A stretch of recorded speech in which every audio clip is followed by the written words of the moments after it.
Hello friends, previous lecture अंदर આપણે સુરેખ પથ ઉપર ગતિની અંદર સરેરાશ વેગ અને સરેરાશ ઝડપ વિશે ચર્ચા કરી હતી। તેના ગ્રાફ જોયા હતા, અમુક એના એમસીક્યુની પણ ચર્ચા કરી હતી કે કેવા પ્રકારના એમસીક્યુઝ પૂછાય।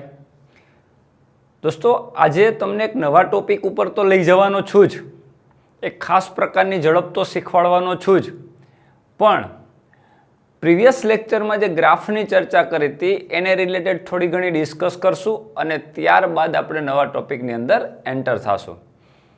મિત્રો, ગયા લેક્ચરમાં મેં તમને આ વાત સમજાવી હતી કે ભાઈ તમારો સ્થાન વિરુદ્ધ સમયનો ગ્રાફ હોય, એક્સ જે સ્થાન છે અને ટી જે સમય છે, આનો કોઈ ગ્રાફ છે તો આની અંદર મેં કદાચ લાસ્ટ લેક્ચરની અંદર એક એક્ઝામ્પલ આપીને તમને સમજાવ્યું હતું કે ભાઈ અહીંયા 5 સેકન્ડ હોય, પછી અહીંયા 10 સેકન્ડ છે, અહીંયા 15 સેકન્ડ છે, અહીંયા 20 સેકન્ડ છે, અહીંયા 25 સેકન્ડ છે। સેમ વસ્તુ અહીંયા અંતર જે છે તમારા, ધારો કે આ 100 મીટર છે, પછી આ 200 મીટર છે, પછી આ 300 મીટર છે, એ 400 મીટર છે, આવા કોઈ વેલ્યુ આપેલી છે। આ બધું મીટરમાં છે અને આ બધું સેકન્ડમાં છે।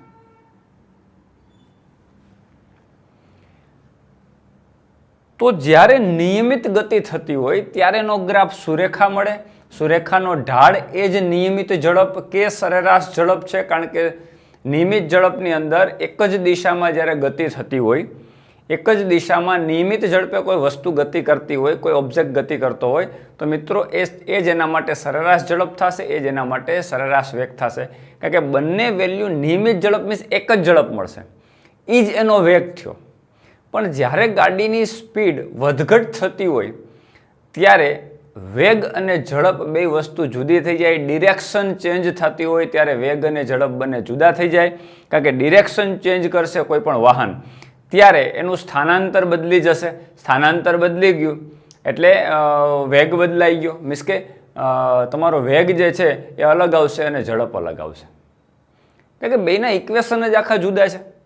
ઝડપ બરાબર અંતરછેદ, કપાયેલો અંતરછેદ સમયગાળો થશે સરેરાશ ઝડપ, જ્યારે સરેરાશ વેગ સ્થાનાંતરછેદ સમય થાય। આ બધી ચર્ચા આપણે પ્રીવિયસ લેક્ચરમાં થઈ ગઈ। મિત્રો, હવે તમારી પાસે આવો કોઈ ગ્રાફ છે, ફોર એક્ઝામ્પલ આવો કોઈ ગ્રાફ છે, સુરેખ જ છે, ચલો તો આ ગ્રાફની અંદર તમે શું વિચારશો? આ ગ્રાફમાં તમને જે એક્સ વિરુદ્ધ ટીનો ગ્રાફનો સુરેખાનો ઢાળ તમને જે મળે છે એ તમે સરેરાશ વેગ કયો અથવા તો એ નિયમિત વેગ કયો છો, તો નિયમિત વેગ ધન મળશે કે ઋણ મળશે? તો પ્રીવિયસ લેક્ચરમાં આપણે ઉગમ બિંદુથી એક સુરેખા લીધી હતી અને એનો ઢાળ મેં તમને કીધું તો ધન હોય અને એની વેલ્યુ જે મળે ટેન થીટાની વેલ્યુ, ઢાળની વેલ્યુ, એ જ તમારો વેગ છે।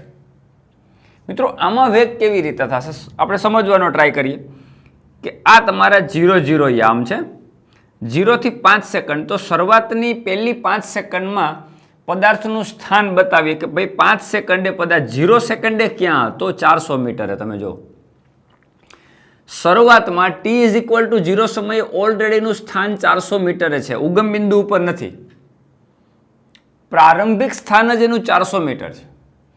હવે 5 સેકન્ડ પછી ક્યાં ગયો, તો કે 5 સેકન્ડ પછી અહીંયા ક્યાંક આવ્યો છે, અહીંયા મેં સ્થાન 300 મીટરે પહોંચ્યો। હવે દોસ્તો 10 સેકન્ડે ક્યાં આવ્યો, તો કે 10 સેકન્ડ અહીંયા ક્યાંક આવ્યો છે,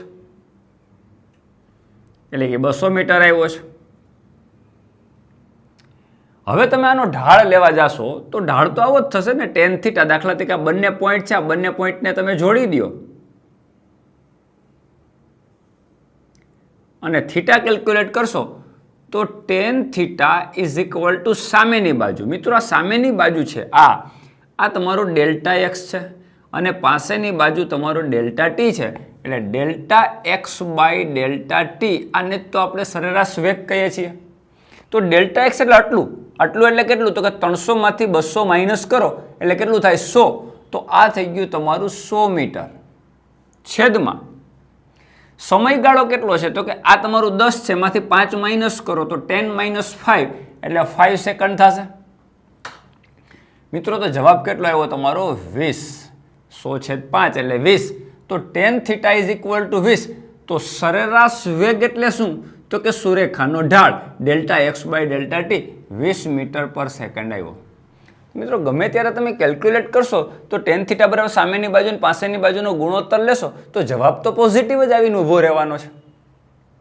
પણ એવી રીતે કેલ્ક્યુલેટ ના થાય. તમે વિચારો ડેલ્ટા એક્સમાં આપણે શું લખીએ? મૂલ્ય બરોબર છે 20 મીટર પ્રતિ સેકન્ડ, પણ પોઝિટિવ વેગ છે કે નેગેટિવ કેમ જોવું? આપણે સરેરાશ વેગ ધન કે ઋણ હોઈ શકે, તો પોઝિટિવ છે કે નેગેટિવ કેમ જોવું? તો સમજો દોસ્તો, ડેલ્ટા એક્સ બરાબર તમે શું મૂકો? x2 minus x1 by delta T. Delta T એટલે તો સમયગાળો જે છે, તો સમયગાળો તો 10 માઇનસ 5 કરશો એટલે 5 જ આવશે. આની કંઈ ચિંતા નથી. 10 સેકન્ડ માઇનસ 5 સેકન્ડ કરશો એટલે 5 સેકન્ડ જ આવશે, એની કાંઈ ચિંતા નથી. પણ x2 માઇનસ x1 એટલે શું? આ તમારો x1 સોરી આ તમારો t1 છે, આ તમારો t1 સમય છે, એટલે આ થઈ ગયો તમારો t1, આ થઈ ગયો તમારો t2 સમય. t2 માંથી t1 માઇનસ કર્યો એટલે ડેલ્ટા ટી તમને 5 સેકન્ડ મળે, એ તો ઓકે. પણ t1 સમયે તમારું સ્થાન જો મિત્રો, t1 સમયે તમારું જે સ્થાન છે ને એ તમારા માટે x1 છે, અને t2 સમયે તમારું જે સ્થાન છે એ સ્થાન તમારા માટે x2 છે. t1 સમયે તમારું સ્થાન કેટલું છે? આ t1 સમય આ t1 સમયવાળી જે લાઈન છે એને તમે ગ્રાફ હારે ટચ કરો તો આ સ્થાન બતાવે એ x1 છે, અને t2 સમયે તમારું સ્થાન છે x2 છે. હવે કરો ચલો, x2 minus x1 by t2 minus t1. t2 એટલે 10, 10 માઇનસ 5 એટલે 5, ઓકે 5. પણ x2 એટલે આ થશે, જો x2 સોરી આ x2 આ કેટલું છે? x2 એટલે કેટલું છું? 200, એટલે આ થશે તમારું 200 માઇનસ x1 એટલે t1 સમયે તમારું જે સ્થાન છે એટલે આ કેટલું છે? 300. તો 200 માઇનસ 300 કરશો દોસ્તો એટલે 100 નહીં આવે, માઇનસ 100 આવશે. તો minus 100 by 5 is equal to minus 20 metre per second. મિત્રો તમે જો આપણે ડાયરેક્ટ વેલ્યુ મૂકી દીધી હતી કે આ બે વચ્ચેનો ગાળો કેટલો? તો કે 100. આ બે વચ્ચેનો ગાળો કેટલો? તો કે 5. 100/5 એટલે 20. આ તમારો રોંગ આન્સર કહેવાય. આ તમને માત્ર વેલ્યુ બતાવે છે.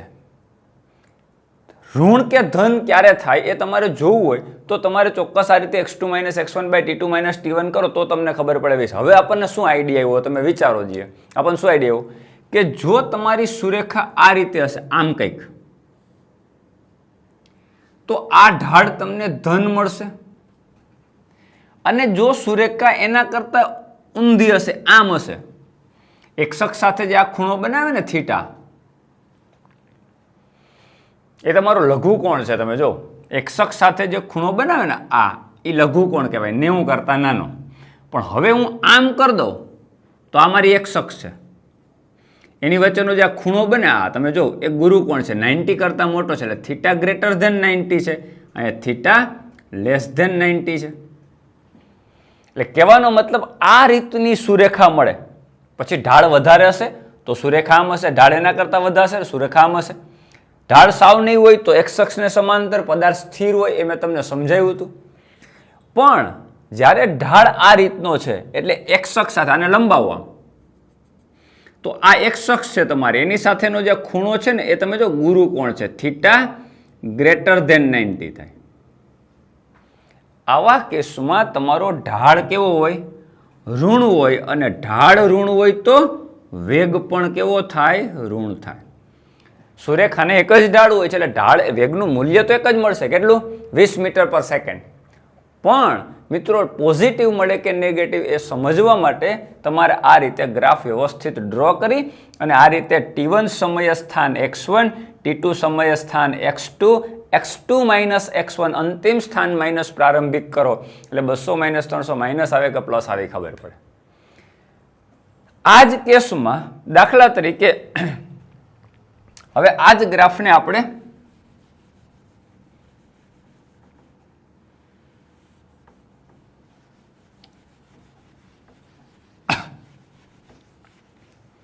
આ રીતે વિચારીએ.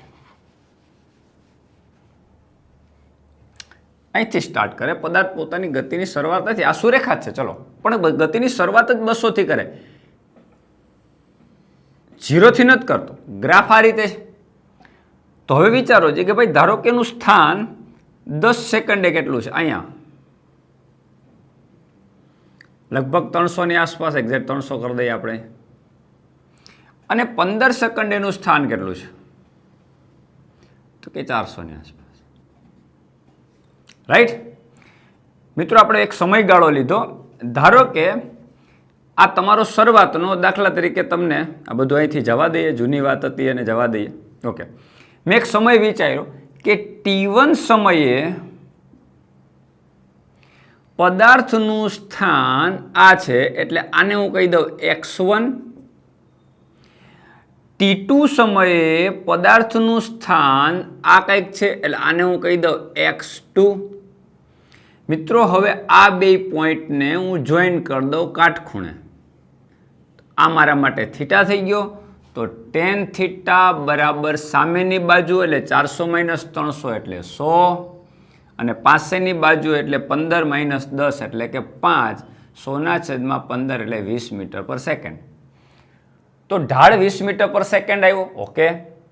વેગ 20 મીટર પર સેકન્ડ છે, ઓકે. હવે પોઝિટિવ છે કે નેગેટિવ એ ચેક કરવા માટે આપણે શું કરીએ, tan theta is equal to delta x by delta t, એટલે કે x2 - x1 by t2 - t1.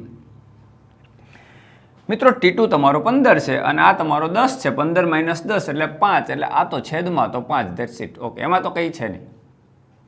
હવે x2 તમારો શું, તો કે t2 સમયે જે હોય x2 છે, આ x2 ને, t2 સમયે જે છે એ x2 છે, આ x2, તો x2 કેટલો થયો 400, માઇનસ T1 સમયે જે છે x1 આ કેટલો છે 300, 400 - 300 એટલે 100/5 એટલે 20 મીટર પર સેકન્ડ. દેખાય પોઝિટિવ આવ્યો. તો આ રીતનો તમે જે ઢાળ લ્યો છો, મેં તમને કીધું કે એક અક્ષ સાથે જે ખૂણો બને છે થીટા, એ લઘુ કોણ છે, તો એ તમારો ઢાળ છે એ પોઝિટિવ આપશે. પણ ઢાળ આમ થઈ ગયો, આમ, એનો મતલબ એક અક્ષ સાથે ખૂણો ગુરુકોણ થઈ ગયો, તો એ તમને શું આપશે, ઢાળ છે એ ઋણ આપશે. તો આ બધી વસ્તુ મગજમાં રાખવાની. શું કામ એ ધન અને ઋણ આપવાની જરૂર શું કામ પડી દોસ્તો, કારણ કે અહીંયા આપણે વેગની વાત કરીએ. વેગ પોઝિટિવ હોઈ શકે, વેગ નેગેટિવ હોઈ શકે, વેગ શૂન્ય પણ હોઈ શકે. જો ઢાળ જ નહીં હોય તો વેગ શૂન્ય, મીન્સ કે જો સુરેખા આમ હશે એક અક્ષને સમાંતર, તો આનો tan theta is equal to 0 થઈ જાય, મીન્સ ઢાળ ઇઝ ઇક્વલ ટુ 0 થઈ જાય. ઢાળ ક્યારે મળે, થીટા મળે, તો થીટા જ 0 છે, તો આ મેં દોર્યું છે. આનો ઢાળ કેટલો, થીટા જ નથી. થીટા ક્યારે બનશે, એક અક્ષ સાથે બનશે તો ના, તો એક અક્ષને સમાંતર થઈ ગઈ, તો થીટા ઇઝ ઇક્વલ ટુ 0, એનો મતલબ tan 0 ની કિંમત 0 થાય. tan 0 ની કિંમત 0 થાય, એનો મતલબ ઢાળ શૂન્ય, એટલે કે વેગ શૂન્ય, એટલે કે પદાર્થ કેવો છે, સ્થિર છે. એક અક્ષને સમાંતર જ્યારે ગ્રાફ આવે ત્યારે શું થયું કે પદાર્થ સમયારે પોતાનું સ્થાન ચેન્જ કરતો જ નથી, તો પદાર્થ સ્થિર છે, કારણ કે એનો વેગ 0 છે. વેગ 0 મીન્સ ઢાળ 0. તો આપણને ખબર છે એક અક્ષને સમાંતર છે તો ઢાળ છે જ નહીં. સ્લોપ ક્યારે આવશે, એક અક્ષથી કંઈક ખૂણો બનાવશે, તો ખૂણો તો બનાવતું નથી, ખૂણો નહીં બનાવે. tan 0 ની કિંમત 0, સરેરાશ વેગ એટલે મીન્સ કે વેગ 0, વેગ 0 એટલે પદાર્થ કેવો છે, સ્થિર. એ મેં ગયા લેક્ચરમાં ચર્ચા કરી, ત્યાં તો વધારે તમને ડીપલી સમજાય, એટલે હું અત્યારે એની સાથે ડિસ્કસ કરું. ક્લિયર દોસ્તો? તો આઈ હોપ તમને બધાને વાત સમજાઈ ગઈ હશે કે ઢાળ ધન ક્યારે કહેવાય, ઢાળ ઋણ ક્યારે કહેવાય. એનો મતલબ ઢાળ ઉપરથી તો ખબર પડશે કે વેગ ધન છે કે ઋણ છે. ક્લિયર? તો આટલી વાત તમને પહેલાં કરવાની હતી. ગયા લેક્ચરની અંદર આપણે થોડુંક વધારે એક્સ્ટ્રા સમજવાનો પ્રયત્ન કર્યો, રાઈટ? હવે તમને એક સ્પેશિયલ ઝડપની ચર્ચા કરવાનો છે, એક સ્પેશિયલ ખાસ પ્રકારની ઝડપની ચર્ચા કરવાનો છું. તો એ જોઈએ કે ખાસ પ્રકારની ઝડપ એટલે શું. દોસ્તો, એક ખાસ પ્રકારની ઝડપ એટલે શું એની આપણે એક ચર્ચા કરીએ. કે મેં તમને અત્યાર સુધી સરેરાશ ઝડપ તો શીખવાડ્યું છું. હવે એક ખાસ પ્રકારની ઝડપ એટલે શું? દાખલા તરીકે તમે કાર લઈને જાઓ છો, તો કારનું સ્પીડોમીટર એ ફોર એક્ઝામ્પલ આ રીતનું કારનું સ્પીડોમીટર છે, અને ધારો કે તમારું સ્પીડોમીટર છે એ અહીંયા છે, અહીંયા લખેલું છે 100. આ બધા જ યુનિટ છે કિલોમીટર પર અવરમાં હોય, તો તમારી કાર છે એ 100 કિલોમીટર પર અવરની સ્પીડ ઉપર જાય છે. જે તે સમયે હવે જ્યારે તમે એક્સિલેટર દાબશો અથવા તો તમે લીવર દેશો તો તમારી ગાડી છે એ 100 માંથી દાખલા તરીકે 110 ઉપર આવી, તો આ સ્પીડ થઈ ગઈ 110 કિલોમીટર પર અવર. લીવર તમે છોડી દીધું તો ધારો કે તમારું જે છે એ સ્પીડ છે એ ઘટી અને ધારો કે 30 ઉપર આવી ગઈ, 30 કિલોમીટર પર અવર. તો જે તે સમયે ચોક્કસ સમયગાળો નથી, ધ્યાન રાખજો, સમયગાળો નથી. જે સમયે મીન્સ કે આ સમયે ઘડિયાળમાં તમે ટાઈમ જોયો, ઘડિયાળમાંથી 3 કલાક, ઘડિયાળમાંથી 3 અને માથે 10 મિનિટ અને માથે 5 સેકન્ડ. તો એ સમયે તમે તમારા સ્પીડોમીટર ઉપર નજર કરી તો એ તમને બતાવતું હતું 30. 5 સેકન્ડ પછી એ જ સ્પીડોમીટર બતાવવા માંડ્યું 40 કિલોમીટર પ્રતિ કલાકની ઝડપ હતો તો 100 કિલોમીટર પ્રતિ કલાકની ઝડપ. તો તમારે જ્યારે ડિસ્ટન્સ બાય ટાઈમ કરો, જુનાગઢથી રાજકોટ સુધીનું ટોટલ ડિસ્ટન્સ 100 કિલોમીટર છે અને તમે 2 કલાકમાં કાપ્યું તો 100/2 કરશો તો 50 કિલોમીટર પ્રતિ કલાકની ઝડપ મિત્રો એવરેજ સ્પીડ છે, સરેરાશ ઝડપ છે. અત્યારે હું જે કહું છું એ જે તે સમયે ઝડપ, તમે સ્પીડોમીટરમાં જે સમયે તમારું સ્પીડોમીટરનું અવલોકન નોંધો છો એ સમયની ઝડપ. એટલે દોસ્તો જે તે સમયની ઝડપને તત્કાલીન ઝડપ કહેવાય. કઈ ઝડપ કહેવાય? તત્કાલીન ઝડપ. ઇન્સ્ટન્ટેનિયસ વેલોસિટી, ઇન્સ્ટન્ટેનિયસ સ્પીડ, તત્કાલીન ઝડપ. એટલે તત્કાલીન ઝડપનો મતલબ તમારું સ્પીડોમીટર જે તે સમયે જે અવલોકન બતાવે એ તત્કાલીન ઝડપ બતાવે છે. તો તત્કાલીન ઝડપ અને તત્કાલીન વેગનું મૂલ્ય જે તે સમયે છે તો જે તે સમયે બંનેના મૂલ્યો તો સમાન જ થશે. એટલે સ્પીડોમીટરનું જે અવલોકન બતાવે છે એ તમને બતાવે તત્કાલીન ઝડપ. તત્કાલીન ઝડપનો મતલબ જે તે સમયની ઝડપ, એટલે કોઈ સમયગાળો લેવાનો નથી. મિત્રો મેં તમને હજી વ્યાખ્યા આપી છે, વ્યાખ્યાયિત કર્યું છે કે તત્કાલીન ઝડપ કહેવાય કોને, હાઉ ટુ કેલ્ક્યુલેટ. તત્કાલીન ઝડપ ગણવી કેમ, જે તે સમયની ઝડપ કેમ ગણવી. મિત્રો ડેલ્ટા ટી જેટલા સમયગાળામાં તમે કંઈક ડિસ્ટન્સ કાપ્યું હોય તો ડેલ્ટા ટી આ તમારા માટે સમયગાળો છે અને ડિસ્ટન્સ તમે કાપ્યું ધારો કે ડી, તો આ ડિસ્ટન્સ તમે કાપ્યું છે તો આ તમારા માટે કોઈ ચોક્કસ અંતર છે તો ડિસ્ટન્સ છે, પથ લંબાઈ છે. તો અંતરને સમયગાળા બેનું ગુણોત્તર લેશો તો એ જવાબ તમારો આવે સરેરાશ ઝડપ. હવે મારે જોઈએ તત્કાલીન ઝડપ. તો પહેલા તો તત્કાલીન ઝડપને સૂત્રાત્મક કેમ લખવું. તત્કાલીન ઝડપ એટલે શું થયું કે તમે સમય નાનો કરતા ગયા. ધારો કે 10 સેકન્ડનો ગાળો લીધો, એને બદલે તમારે જે તે સમયે નોટ કરવું છે ને, જે તે સમય ઉપર જવું છે. એનો મતલબ સમય અત્યંત નાનો કરો. ધારો કે 10 સેકન્ડમાંથી તમે 5 સેકન્ડ કરી તો 5 સેકન્ડ પણ હજી સમયગાળો કહેવાય, થોડો વધુ કહેવાય. 2 સેકન્ડ કરી તો 2 સેકન્ડ એ પણ સમયગાળો થોડો કહેવાય. આપણે સમયગાળાને એટલો બધો સૂક્ષ્મ કરી દેવો છે કે જેથી કરીને એ ગાળો 1 સેકન્ડ પણ નથી રાખવો, 0.5 સેકન્ડ પણ નથી રાખવો, 0.05 સેકન્ડ પણ નથી રાખવો. જો સમયગાળાને અત્યંત ટૂંકો કરી દો તો તમે જે તે સમયે પહોંચી ગયા. સમજો હું શું કહેવા માંગુ છું.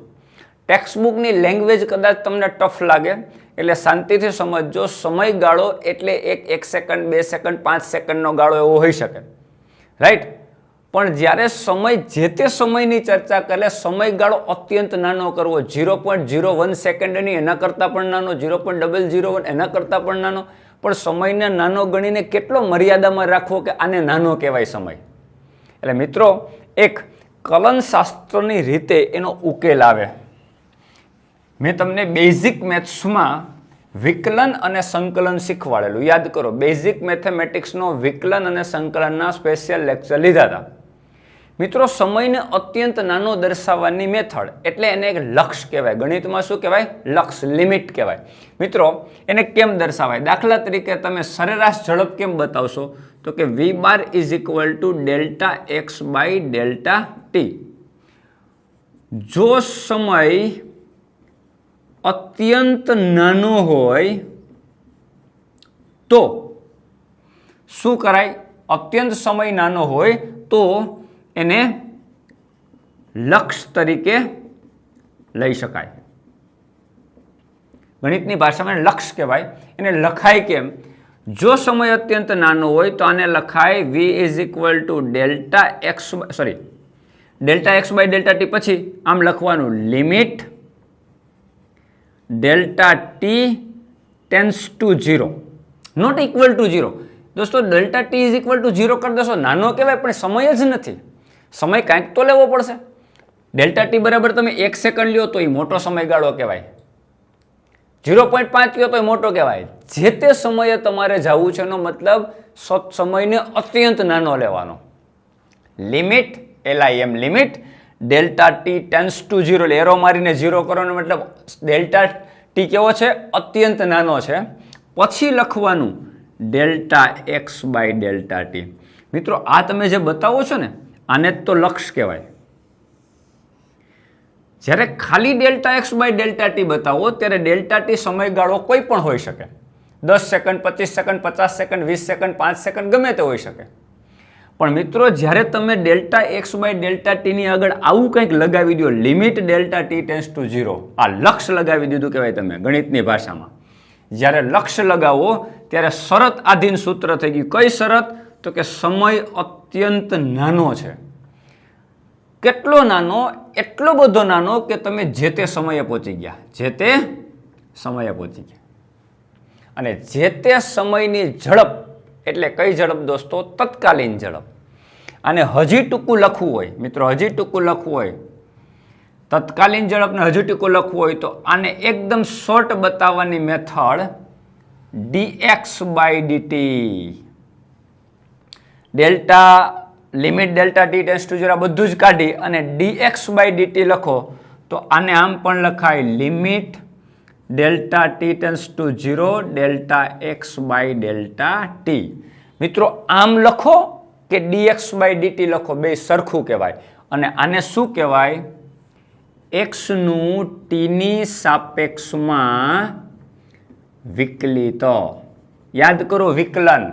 મેં તમને બેઝિક મેથેમેટિક્સની અંદર વિકલન શીખવાડ્યું હતું ત્યારે મેં આવી જ રીતે કીધું હતું dx by dy by dx. ત્યારે હું બોલતો હતો વાયનું એક્સની સાપેક્ષમાં વિકલિત. એમ અહીંયા કોનું વિકલન કરીએ છીએ આપણે? એક્સનું ટીની સાપેક્ષમાં વિકલિત. એનો મતલબ આ તમારી થઈ ગઈ કઈ ઝડપ?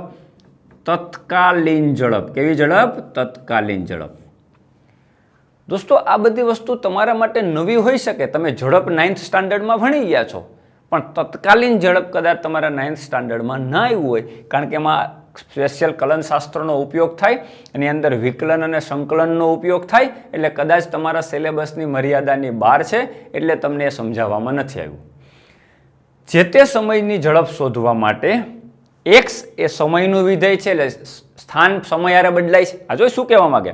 સ્થાન એ સમયારે ચેન્જ થાય છે, સમયારે સ્થાન બદલાય છે. મેં તમને કીધું હતું બેઝિક મેથ્સમાં કે એક્સ એ વાયનું અથવા તો વાય એક્સનું વિધેય હોય, વાય એ એક્સ આરે બદલાય છે, તો વાયનું એક્સની સાપેક્ષે આપણે વિકલિત કરી શકીએ. અને વિકલનના નિયમો પણ શીખાતા, એનો સ્પેશિયલ આપણે લેક્ચર લીધો હતો. મિત્રો અહીંયા એવું જ વસ્તુ છે કે પદાર્થ પોતાનું સ્થાન કોની આરે બદલે? સમય જાય એમ બદલે. સમય જતાની સાથે પદાર્થ પોતાનું સ્થાન બદલતો જાય છે, એટલે મતલબ ગતિમાં છે. પણ જે તે સમયની ઝડપ એટલે dx by dt, limit delta T tends to 0 delta X by delta T કયો કે dx બાય dt કયો, બે સરખું કહેવાય. આ થઈ ગઈ તત્કાલીન ઝડપ. આ થઈ ગયો તમારો તત્કાલીન ઝડપનો થિયોરેટિકલ ભાગ. તમને સમજાણું કે એક્સનું ટીની સાપેક્ષે વિકલિત એટલે એને કહેવાય તત્કાલીન ઝડપ. એને લખાય dx બાય dt. આમ પણ લખાય limit delta T tends to 0 delta X by delta T. ચાલો ક્લિયર દોસ્તો, આ વાત સમજાઈ ગઈ. હવે આપણે સરેરાશ ઝડપ અને તત્કાલીન ઝડપ કેવી રીતે જુદા પડે? સરેરાશ ઝડપ અને તત્કાલીન ઝડપ કેવી રીતે જુદા પડે એટલે બે એક્ઝામ્પલ લઈએ ને તો આપણને વધારે આઈડિયા આવે. આ તો આપણને ખબર જ પડી ગઈ કે તત્કાલીન ઝડપ શું છે. જે તે સમયની ઝડપને તત્કાલીન ઝડપ કહેવાય. જ્યારે કોઈ ચોક્કસ સમયગાળાની અંદર ઘટના બને છે, એટલે કે ડેલ્ટા ટી સમયગાળામાં પદાર્થ પોતાનું સ્થાન બદલે છે, ત્યારે સ્થાનાંતર છે સમયગાળો તમે કરો મિત્રો, તો એ તમારા માટે સરેરાશ ઝડપ, સરેરાશ વેગ થયો. અને જ્યારે પથ લંબાઈ છેદમાં સમયગાળો કરો તો સરેરાશ ઝડપ થઈ. પણ જ્યારે તમારે તત્કાલીન ઝડપ શોધવી હોય તો તમારે શું કરવું પડે? એક લક્ષ્ય લેવું પડે, સમયને અત્યંત નાનો કરવો પડે. એને દર્શાવવા માટેની મેથડ આ છે. એને ટૂંકામાં dx/dt વડે દર્શાવાય. એને કહેવાય xનું tની સાપેક્ષમાં વિકલિત. અને આમાં વિકલનના નિયમો લગાડવા પડે. અને વિકલનના નિયમો મેં તમને બેઝિક મેથેમેટિક્સના મારા લેક્ચરમાં સમજાવી દીધા છે. જે વિદ્યાર્થી મિત્રોએ બેઝિક મેથેમેટિક્સના લેક્ચર ના જોયા હોય એ જોઈ લે. અને વિકલન અને સંકલનની બેઝિક મેથેમેટિક્સની હું ડિસ્ક્રિપ્શનની અંદર લિંક મૂકું છું, એ તમે જોઈ શકો છો. તો હવે આપણે એ સમજીએ કે આના એક્ઝામ્પલ ન્યુમેરિકલ્સ કયા પ્રકારના હોય ને કયા પ્રકારના પ્રશ્નો એક્ઝામની અંદર પૂછાતા હોય. દોસ્તો, તમને આ સરેરાશ વેગ અને તત્કાલીન વેગ વચ્ચેનો જે ડિફરન્સ સમજાય એના માટે મેં તમારી સામે એક એક્ઝામ્પલ મૂક્યું છે. કીધું કે કોઈ એક કોણ xt, એટલે કે સ્થાન એ સમયનું વિધેય તરીકે છે. આ xt એનો મતલબ x છે એ સમયના વિધેય તરીકે, સમય બદલે એમ સ્થાન બદલે છે. તો xt = t³ - 3t² + 2 સૂત્ર મુજબ પોતાનું સ્થાન બદલે છે. પદાર્થ પોતાનું સ્થાન કેવી રીતે બદલે? તો કે આમાં સમયની કિંમત મૂકતા જાવ એમ સ્થાન પણ બદલતો જાય છે, સમય વધારતા જાવ એમ સ્થાન પણ આગળ વધતું જાય છે. તો t = 2 સેકન્ડથી t = 4 સેકન્ડના સમયગાળામાં સરેરાશ વેગ અને t = 2 સેકન્ડે તત્કાલીન ઝડપ શોધો. આવા બે ક્વેશ્ચન એકારે આપણે લઈ લઈએ એટલે કમ્પેરિઝન ખબર પડે. મિત્રો, પહેલો પ્રશ્ન છે કે t = 2 થી 4 સેકન્ડ, 2 થી 4 સેકન્ડનો એક ગાળો આપ્યો. એટલે ડેલ્ટા ટી તમને કેટલો આપ્યો? 4 - 2 એટલે 2 સેકન્ડ. ગાળો કેટલી સેકન્ડનો? 2 સેકન્ડનો. એટલે તમને ડેલ્ટા ટી = 2 સેકન્ડ આપ્યું છે પહેલા ક્વેશ્ચનમાં.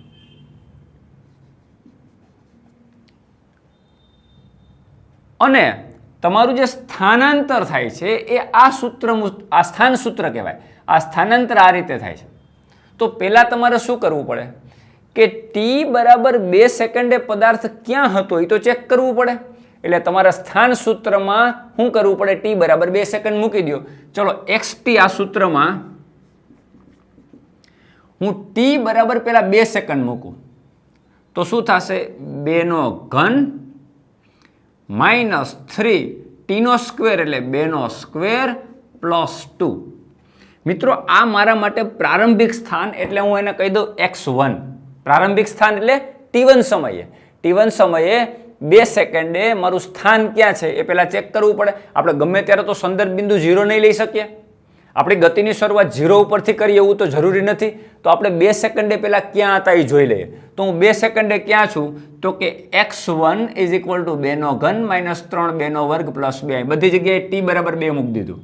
તો મારો આન્સર શું આવ્યો? 2³ કેટલો થશે? 2 દુ 4 4 દુ 8 એટલે આ તમારો થઈ ગયો 8 - 2² 4 4 × 3 એટલે 12 + 2. મિત્રો, તમે જો મારું સ્થાન છે 8 + 2 એટલે 10, 10 - 12 એટલે મારા માટે -2 મીટર. તમે જોયું મારું પ્રારંભિક સ્થાન નેગેટિવ છે. જોયું? એક શખ્સની જે સંખ્યા રેખા છે એની ઉપર હું પહેલેથી -2 મીટર આગળ છું. ક્યારે?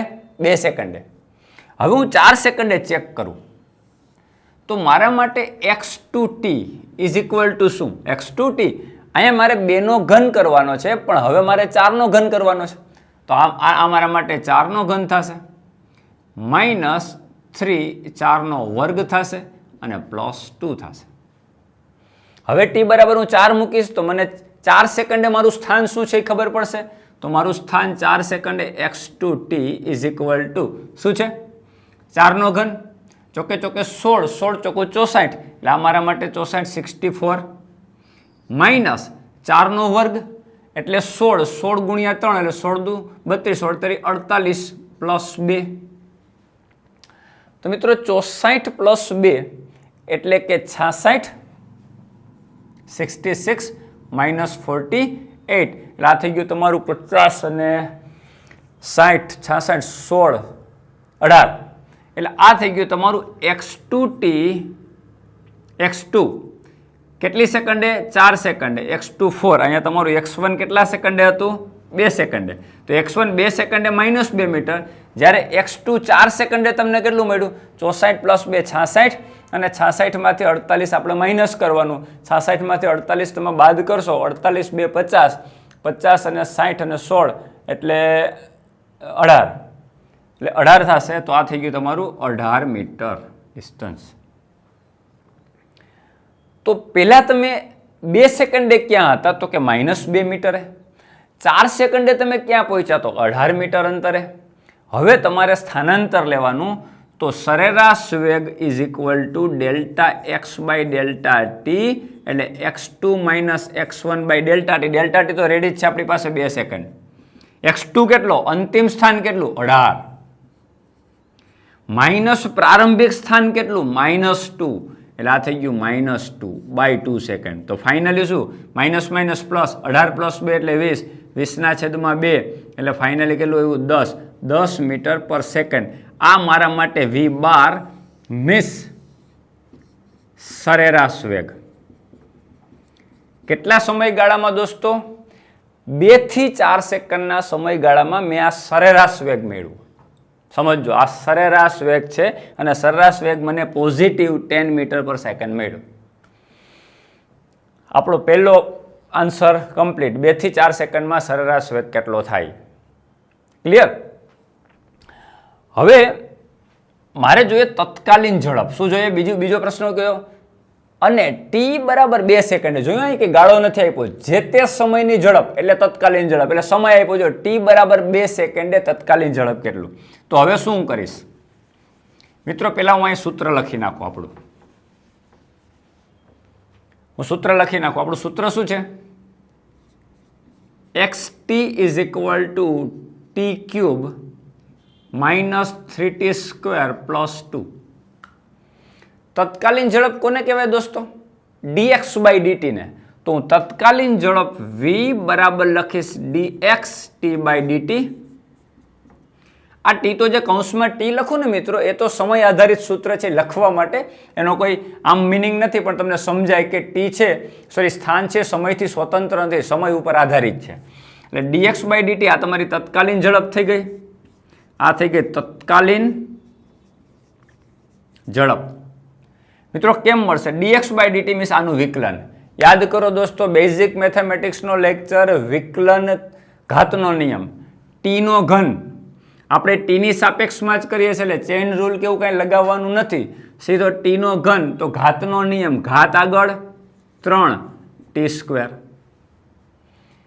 -3t² 2 આગળ ગુણાય તો 6t 2 માંથી 1 જશે તો 1 અને પ્લસ અચળનું વિકલન 0 મિત્રો ઘાતનો નિયમ કંઈક આવો છે ઘાત આગળ ગુણાય અને ઘાતમાંથી 1 બાદ થાય 3 - 1 એટલે 2 એટલે 3t² માઇનસ 2 ઘાત અહીંયા આગળ ગુણાય એટલે 6t અને 2 માંથી 1 જાય તો 1 લખવાની જરૂર નથી અને અચળનું વિકલન 0 થાય એટલે 0 આ તમારો તત્કાલીન ઝડપ થયો તત્કાલીન ઝડપ v ઇઝ ઇક્વલ ટુ શું આવ્યું 3t² - 6t તો દોસ્તો તમે જો ઝડપ એ સમય હારે ચેન્જ થાય હવે તમને કઈ સેકન્ડે ઝડપ મેળવવાનું કીધું 2 સેકન્ડે તો ઝડપ તો મળી ગઈ આપણને પણ આપણને એક્ઝેક્ટ 2 સેકન્ડે મેળવવાનું કીધું કારણ કે ઝડપ પણ સમય સાથે શું થાય બદલાય એટલે તમારે તત્કાલીન ઝડપ એટલે મેં હમણાં જ તમને કીધું સ્પીડોમીટર 2 સેકન્ડ હોય તો 2 સેકન્ડે ઝડપ કઈ એ જોવાનું છે તો t બરાબર 2 સેકન્ડ ચલો તો v બરાબર શું થયું 3 અહીંયા 2 મૂક દે 2 નો વર્ગ -6 × 2 t ની જગ્યાએ 2 સેકન્ડ મૂકી દેવાનું છે 2 નો વર્ગ 4 4 3 12 એટલે આ થઈ ગયું 12 -6 દુ 12 12 - 12 એટલે 0 જોયું દોસ્તો સરેરાશ વેગ 0 આવ્યો તો વેગ 0 હોઈ શકે સરેરાશ વેગ 0 હોઈ શકે તત્કાલીન ઝડપ અહીંયા જો તત્કાલીન વેગનું મૂલ્ય 0 આપણે t બરાબર 2 સેકન્ડે તમારું મૂલ્ય 0 છે તો હોઈ શકે જે તે સમયની ઝડપ 0 હોઈ શકે તો અહીંયા તમારી ઝડપ કેટલી આવી 0 કેટલી સેકન્ડે તો કે 2 સેકન્ડે મિત્રો તમે સરેરાશ વેગ જો આપણે શરૂઆતમાં શું મેળવવાનું કીધું હતું આટલા સમયગાળામાં સરેરાશ વેગ ગણો તો સરેરાશ વેગ તમને 10 મીટર પર સેકન્ડ મળ્યો ઓકે શું કર્યું આપણે? પહેલાં T1 બરાબર 2 સેકન્ડ મૂક્યું એટલે સ્થાન મળ્યું પ્રારંભિક સ્થાન, પછી T2 બરાબર 4 મૂક્યું એટલે અંતિમ સ્થાન મૂક્યું, અંતિમ સ્થાનમાંથી પ્રારંભિક સ્થાન બાદ કર્યું, સમયગાળો 2 સેકન્ડને લીધો, ગુણોત્તર લીધો એટલે આપણને મળ્યો 10 મીટર પર સેકન્ડ સરેરાશ વેગ. હવે મારે જો તત્કાલીન ઝડપ જોઈએ છે, જે તે સમયે શું ઝડપ છે એ જોવું છે. એટલે મેં શું કર્યું? આ સમીકરણનું વિકલન કર્યું 3t², 3 દુ 6t પ્લસ 0.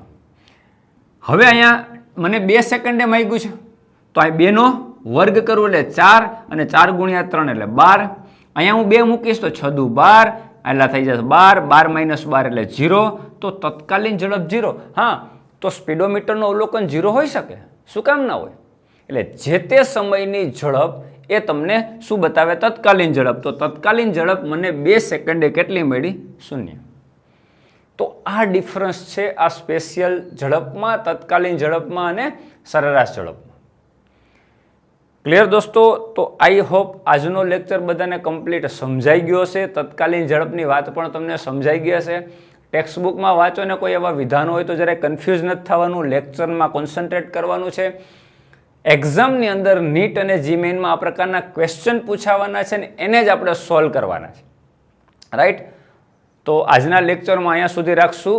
નવા લેક્ચરમાં હું તમારી સામે રજૂ થઈશ. આજે અહીંયા સુધી બરોબર છે. નવા લેક્ચરની અંદર કંઈક નવા ટોપિકની ચર્ચા કરશું, નવી વાતોની ચર્ચા કરશું. Have a good day.